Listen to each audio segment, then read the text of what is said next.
Hello everyone, welcome back to my channel that is English feel.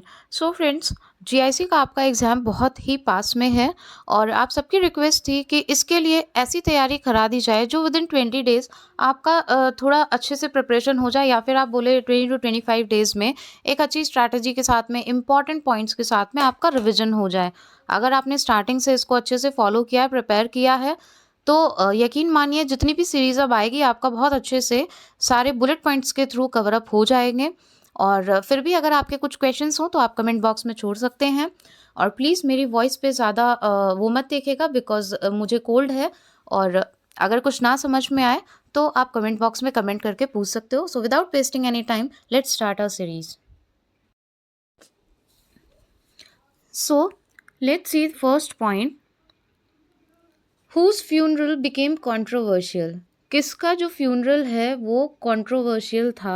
When his executor Sir Sidney Carlyle Cockrell was insisting for the burial in the Abbey Poets Corner, जहाँ पे कि जो उनके executor थे वो तो कहाँ पे उनको बरी करना चाहते थे?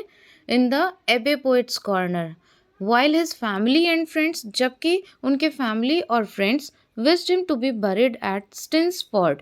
वो कहाँ बरी करना चाहते थे? Stinsford, in the same grave as his first wife Emma, जहाँ पे उनकी फर्स्ट वाइफ एमा को बरी किया गया था, दफनाया गया था। तो ये हार्डी से रिलेटेड है और हार्डी का जो फ्यूनरल था वो कंट्रोवर्शियल था। तो ये सिचुएशन आपको दी जा सकती है और उसमें ऑप्शन में आपको आ सकता है। Hardy's religious beliefs are the mixture of, very important point, Hardy के जो रिलीजियस बिलीव्स हैं वो किसका मिक्सचर हैं? Agnosticism and spiritism. ठीक है, agnosticism and spiritism. Desperate remedies in 1871 was the result of the inspiration from George Meredith. Which novel is the result of Hardy's courtship? ठीक है, कौन सी नॉवल है जो हार्डी की कोर्टशिप का रिजल्ट है विद हिज फर्स्ट वाइफ?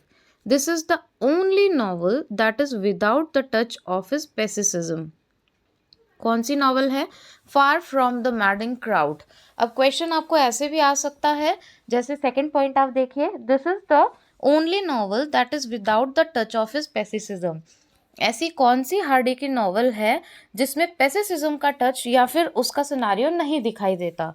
तो आप बताएंगे फार from the madding crowd. Next, this was the novel in which Hardy introduced Wessex. It became so popular that Hardy thought of pursuing the literary career and giving up of architectural work. ठीक है, उन्होंने अपने architectural work को give up किया और उन्होंने literature में अपना जो करियर है वो परस्यू किया। लिटरेरी करियर उन्होंने अपना परस्यू किया। इनकी अगर बायोग्राफी पढ़ी होगी तो इस पॉइंट से आप बिल्कुल मतलब रिलेट कर पाएंगे। Far from the madding crowd, तो यही वो नॉवल है, right? This is the very important point, it can be asked in your examination. What is the sub title of Tess of the d'Urbervilles? A pure woman faithfully presented. For the frank treatment of sex, Jude the Obscure was often referred to as Jude the Obscene. Who are the hero and heroine of the novel Jude the Obscure? इसके hero heroine कौन है इस novel के?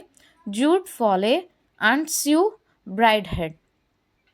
ठीक है, Dick Dewy and Fancy Day appear इन।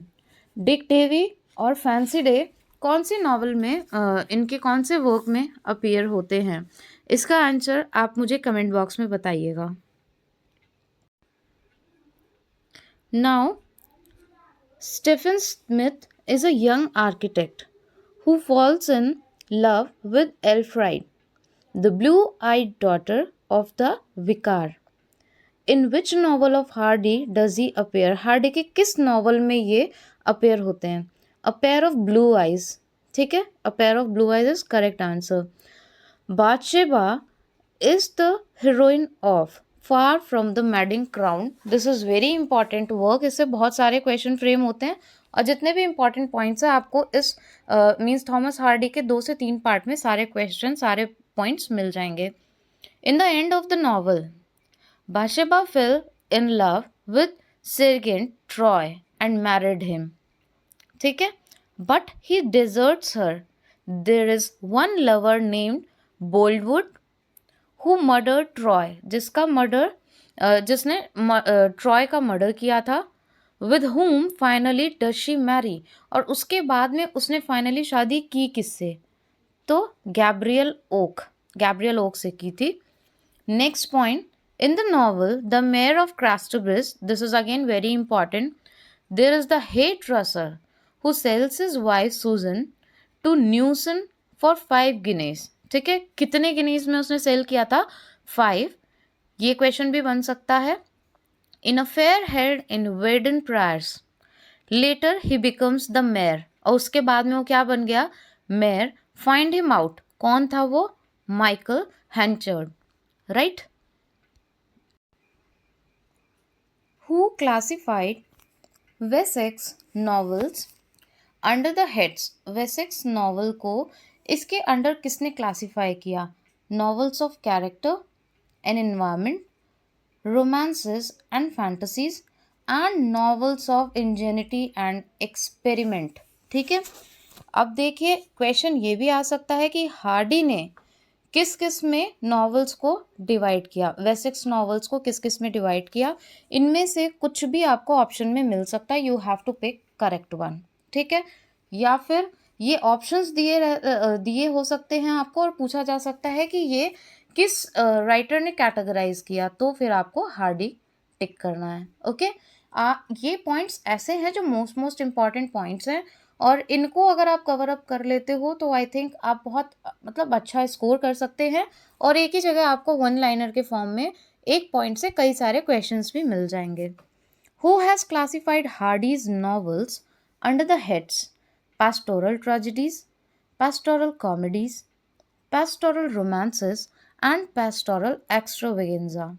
ठीक है, किसने हार्डी की नॉवल को, इन दोनों क्वेश्चंस में डिफरेंस है, इन दोनों पॉइंट्स में डिफरेंस है, ध्यान से देखिएगा.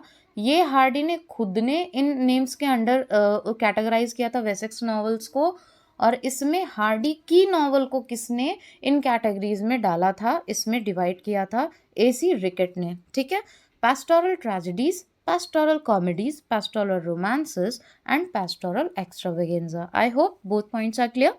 Next one, who fell ill with pleurisy in December 1927 and died in January 1928. ठीक है, कौन है जो जिनको प्लूरिसी की डिजीज़ हो गई थी और उनकी डेथ हो गई थी, तो ये आपको पहचानना है. और ये पॉइंट अगर आपने बायोग्राफी स्टडी की है उसमें भी आपको पता होगा. तो he was Hardy. So friends, I hope these points are clear to you, and within 2 to 3 videos will complete this Thomas Hardy. और फिर भी अगर कुछ क्वेश्चंस रह जाते हैं या फिर कोई ऐसा स्पेसिफिक टॉपिक है that you are not understanding and you want me to make video on that, so please do comment in comment box. If you have any of the queries regarding this GIC vacancy और LT grade और upcoming vacancy of 27,000, then also you can comment in comment box. आपके बहुत सारे comments आए थे, thank you so much for your love and support. और अगर video थोड़ा सा भी आपको हेल्पफुल लगा हो तो प्लीज़ एक लाइक बटन ज़रूर हिट कर दीजिएगा, क्योंकि देखते तो आप बहुत लोग हैं लेकिन उस मात्रा में आप लोग लाइक नहीं करते हैं. तो ये मेरी छोटी सी रिक्वेस्ट है. बाकी आपकी कोई भी क्वेरीज हो तो आप कमेंट करिएगा. Thank you so much for watching and giving your